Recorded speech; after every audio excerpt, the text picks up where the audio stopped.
So it's been documented but ignored, I might say, by the timber industry and most foresters, that timber harvesting, because of this irrecoverable carbon, is by far the largest source of greenhouse gases. People like Jim Pojar have studied this for decades, and that comes from a publication that he produced with the Sierra Club. So let's just take a look at the forests and how it works with carbon. I'm also going to talk a little bit about methane, because methane is an even more powerful, albeit a little shorter-lived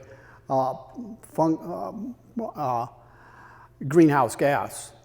So if we look at the standing forest there on the left, it has a major input of carbon dioxide and methane. Then if we go to the center slide, which represents a clear cut or a degraded forest, it's releasing carbon dioxide there. And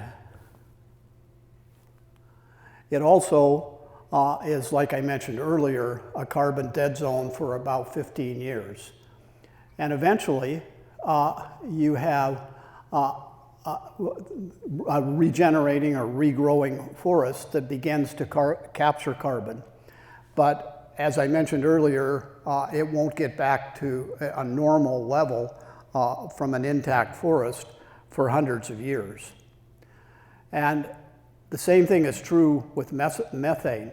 You lose the input or capture of methane in a clear cut, and then have very slow recovery of that as the forest grows.